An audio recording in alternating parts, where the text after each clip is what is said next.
ಇಡೀ ಗಾಂಧಿನಗರವೇ ಪ್ಯಾದೆ ಎಂದು ಅವಮಾನ ಮಾಡಿದರೂ ಆ ನಟ ಸಕ್ಸಸ್ ಕಂಡಿದ್ದು ಹೇಗೆ? ಸಿನಿ ಬದುಕಿನ ಕಷ್ಟದ ದಿನಗಳು ಹೇಗಿತ್ತು ಗೊತ್ತಾ? ಈ ವಿಡಿಯೋದಲ್ಲಿ ತಿಳ್ಕೊಳ್ಳೋಣ.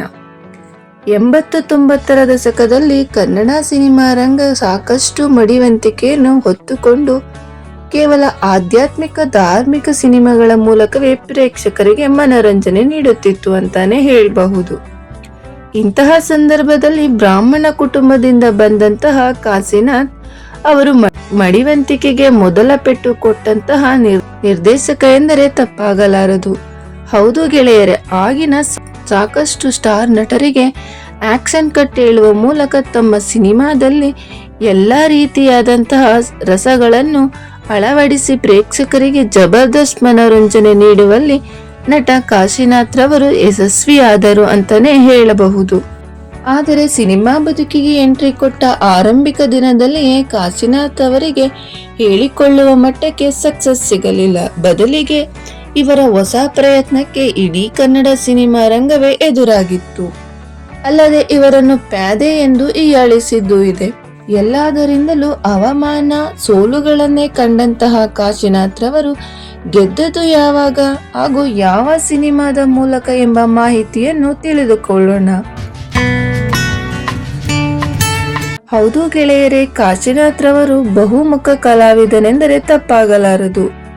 ಕೇವಲ ನಟನೆಯಲ್ಲಿ ಮಾತ್ರವಲ್ಲದೆ ನಿರ್ದೇಶನ, ಸಂಗೀತ ನಿರ್ದೇಶನ ಹಾಗೂ ಚಿತ್ರ ನಿರ್ಮಾಣ ಹೀಗೆ ಎಲ್ಲದರಲ್ಲಿಯೂ ತಮ್ಮ ಅಗಾಧವಾದ ಪ್ರತಿಭೆಯನ್ನು ಹೊಂದಿದಂತಹ ಕಲಾವಿದರು.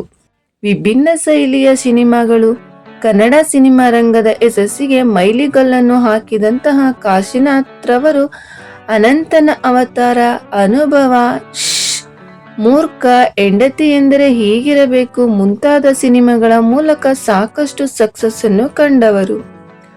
ಆದರೆ ಈ ಅದ್ಭುತ ಕಲಾವಿದ ಸಿನಿ ಬದುಕು ಆರಂಭಿಕ ದಿನಗಳಲ್ಲಿ ಅಷ್ಟು ಸುಗಮವಾಗಿರಲಿಲ್ಲ. ಹೌದು ಗೆಳೆಯರೆ, ಕೇವಲ ಸೋಲು ಹಾಗೂ ಅವಮಾನವನ್ನೇ ಅನುಭವಿಸಿದಂತಹ ಕಾಶಿನಾಥ್ ರವರು ತಮ್ಮ ಸಿನಿಮಾಗಳ ಮೇಲೆ ಎಂದಿಗೂ ನಂಬಿಕೆ ಕಳೆದುಕೊಳ್ಳುತ್ತಿರಲಿಲ್ಲ. ಹಾಗೂ ಮುಂದೊಂದು ದಿನ ಇಡೀ ಗಾಂಧಿನಗರ ತನ್ನತ್ತ ತಿರುಗಿ ನೋಡುವಂತೆ ಮಾಡಿಯೇ ಮಾಡುತ್ತೇನೆ ಎಂದು ಕಾಶಿನಾಥ್ ರವರು ಶಪಥ ಮಾಡಿಕೊಂಡಿದ್ದರಂತೆ. ಅದರಂತೆ 7ನೇ ತಾರೀಕು ಆಗಸ್ಟ್ 1999ರ ಸಿನಿಮಾವು ಕಾಶಿನಾಥ್ ರವರಿಗೆ ಬಹುದೊಡ್ಡ ಬ್ರೇಕ್ ತಂದು ಕೊಡುತ್ತದೆ ಎಂದರೆ ತಪ್ಪಾಗಲಾರದು. ಹೀಗೆ ತಮ್ಮ ಅಗಾಧವಾದ ಪ್ರತಿಭೆಯ ಮೂಲಕ ಕನ್ನಡ ಚಿತ್ರರಂಗದಲ್ಲಿ ಸಾಲು ಸಾಲು ಯಶಸ್ವಿ ಸಿನಿಮಾಗಳನ್ನು ನೀಡಿದಂತಹ ಕಾಶಿನಾಥ್ ರವರು ವಿವಿಧ ಭಾಗಗಳಲ್ಲಿ ತಮ್ಮನ್ನು ತಾವು ತೊಡಗಿಸಿಕೊಂಡು ಅಂದಿನ ಸಿನಿ ಪ್ರೇಕ್ಷಕರಿಗೆ ಪೈಸಾ ವಸೂಲ್ ಮನರಂಜನೆಯನ್ನು ನೀಡಿದಂತಹ ಕಲಾವಿದರು. ಇಂತಹ ಅದ್ಭುತ ನಟ 2018 ಜನವರಿ 18ನೇ ತಾರೀಕಿನಂದು ಹೃದಯಾಘಾತ ಸಮಸ್ಯೆಯಿಂದಾಗಿ ನಮ್ಮನ್ನೆಲ್ಲ ಅಗಲಿದರು. ಈ ವಿಡಿಯೋ ನಿಮಗೆ ಇಷ್ಟ ಆಗಿದ್ರೆ ಲೈಕ್ ಮಾಡಿ, ಶೇರ್ ಮಾಡಿ, ನನ್ನ ಚಾನೆಲ್ನ ಸಪೋರ್ಟ್ ಮಾಡಿ. ಧನ್ಯವಾದಗಳು.